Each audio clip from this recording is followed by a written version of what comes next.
Meet little Roy. At 7 weeks old, he was in a small, low-lit tank and very dark. When I added him to a bigger, more brightly lit tank, he lightened considerably. When I put a blue background on his tank, he turned a brilliant color of yellow. He also decided that he was a she, but Royette's story is for another video. Seahorses have tiny sac-like organs called chromatophores that contain a number of pigments which cause the seahorse to change its color. Each species only contains 3 to 4 basic pigments, and all of their color combinations come from those 3 to 4 basic pigments. Melanophores are the most common pigment cell, and they contain melanin, the black coloration. When a seahorse is scared, injured, hurt, or stressed, its nervous system signals the melanophores to expand, and the seahorse rapidly changes to a dark or black color. If you've had no stressors or injuries in your tank and your seahorse turns dark, check your water quality. Ammonia or bad water will also make a seahorse turn very dark. This is little Walid, the moodiest seahorse I know. He changes color for any reason at all, especially to show his brother or siblings that he is the biggest, baddest seahorse. Many things cause a seahorse to change its color. At nighttime, seahorses will typically darken up to blend in with the darkness and their surroundings, and if you turn on a light too quickly, the shock will cause them to also change color quickly in response. They also change color based on their surroundings. This seahorse right here has spent way too much time hanging out by the black filter sponge. One of the main reasons a seahorse changes color is for courting or male competition. In this video right here, the male has cut in between the two trying to court. They'll do a few wrestling moves and give each other a few glares, maybe even use their tails to do a few side swipes. They'll both turn very bright and white colored, trying to show that they are the best. When one seahorse submits, you can tell because he will start to darken and back off. The seahorse that submitted may even darken in response to the seahorse that dominated over the next few days every time he sees him.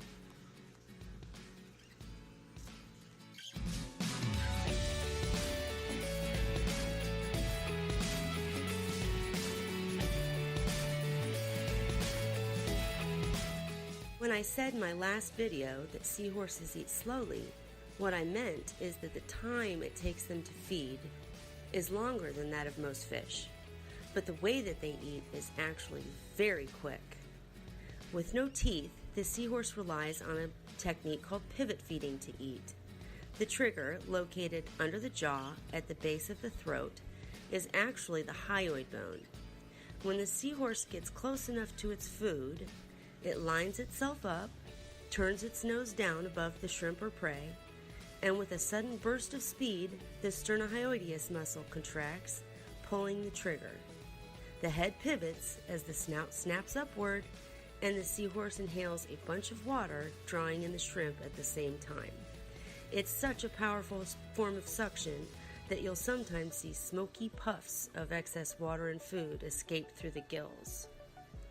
Along with no teeth, seahorses also have a very primitive stomach, which doesn't store food well, meaning they have to eat quite a bit. The seahorse's stomach should never look caved in like this one shown here. This female had actually just done an egg exchange, which is the only reason a seahorse's stomach should ever be caved in like that. Seahorses should be very plump, fat, and happy, eating constantly.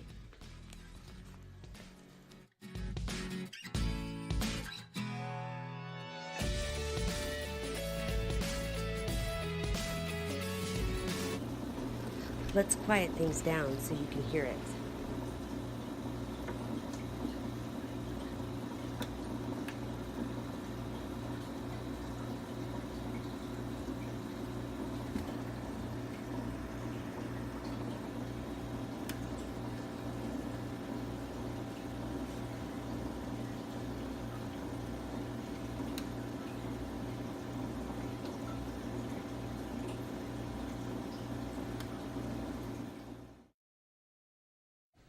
This sound is made by two parts of the seahorse's skull moving against each other.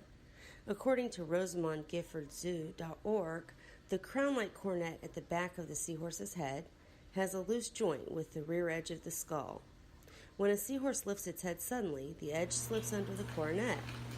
As the head is lowered, it snaps back out, making this sound.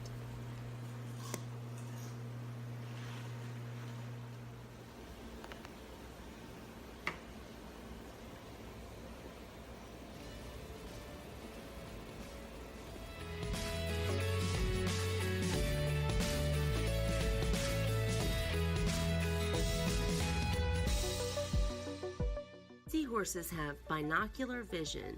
What this means is that each of their eyes work independently. This comes in handy in the wild, where they have to sit motionless for long periods of time, waiting on their prey to come close enough for their suction method of eating to work, all the while keeping their other eye out for predators. In our home aquariums, it's just plain cool to watch them look two ways.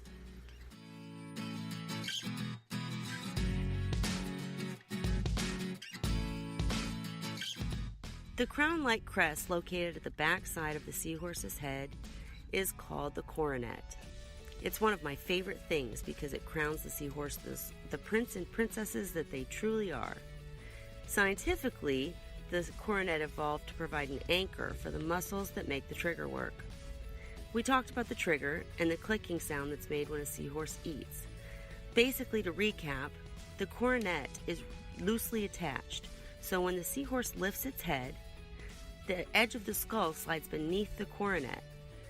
When the seahorse bows its head, the edge of the skull slides back out. As the skull slides beneath and then back out of the coronet, that's how the clicking sound is produced. It's the bones rubbing together. The size and shape of the coronet is also a good way to tell male from female and which species the seahorse is from. For instance, Kuta have a rounded coronet that's low to medium in height, often overhangs the back, often has a cup-like depression in the top, and isn't spiny. Whereas an erectus's coronet is sharp, spiny, and often ridge-like. Ingens have high, fluted coronets. Barbori have medium to high coronets with 5 sharp spines, and Reedy have large, low, and convoluted coronets.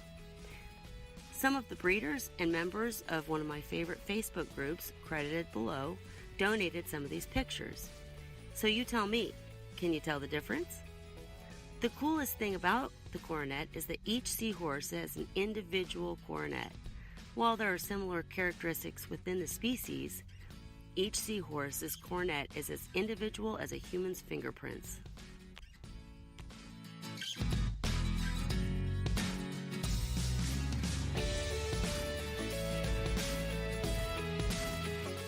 Seahorses are actually terrible swimmers.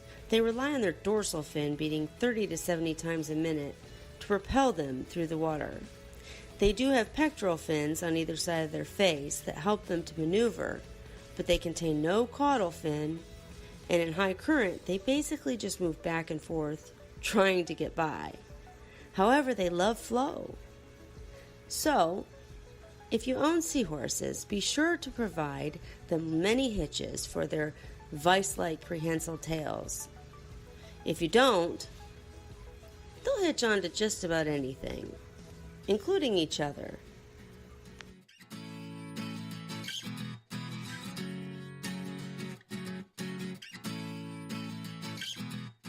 Instead of scales, a seahorse has hard external bony plates arranged in rings around its body and kept together and covered by a thin, fleshy skin. Each species has a different number of plates, and this is a great way to identify the species.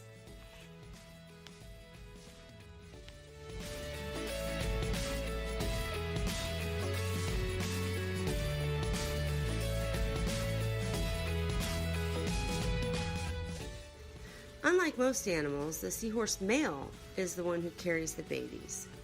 When the female has eggs she's ready to give him, she extends her ovipositor. This will be inserted into the male pouch to release the eggs to him. However, lining up for that perfect insertion sometimes proves difficult. Their courting dance, which includes a beautiful spin around each other up and movement upwards, can last anywhere from hours to days. But eventually, they'll take their final spin and connect. The female will release the eggs into the male's pouch. The male then has to adjust the eggs by moving back and forth and making sure they are embedded into his pouch. He then provides prolactin, oxygen, and acts as an incubator. The eggs hatch in his pouch where the salinity of the water is regulated and gets the fry ready for the life at sea.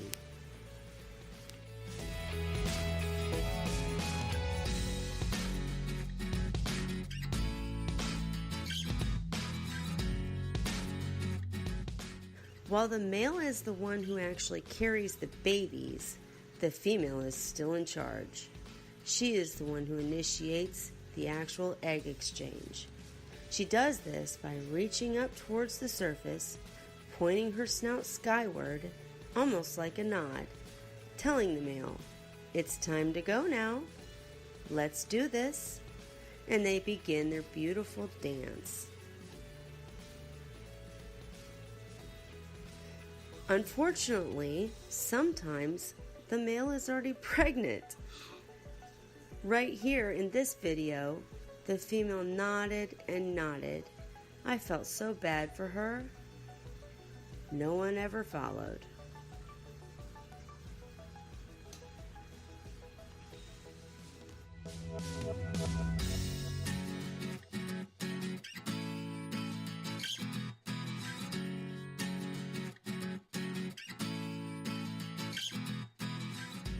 Once the male has given birth, his job is done. The fry are on their own to take care of themselves and feed themselves. This is one of the reasons that so many are born in each batch. One of the things at least a rectus fry do from birth is hitch. We can provide security and stability to these fry by giving them hitching posts right away. If you've made it this far in the video, thank you so much for watching. The Seahorses started splashing me to let me know I was going into a little bit too much detail for a YouTube video. It's just that I find them fascinating. So, if you want exact details about how they eat, or further information about how they change colors and so on and so forth, I've provided links in the description that will take you to in-depth information. I also wanted to apologize that the How to Build the Tank video is not out yet. One of my males got GBD, and it was very tragic for me. So we will cover his treatment here, but I had to deal with it personally before I could share it with you. So, break's over, we're back. Stay subscribed. New videos coming soon.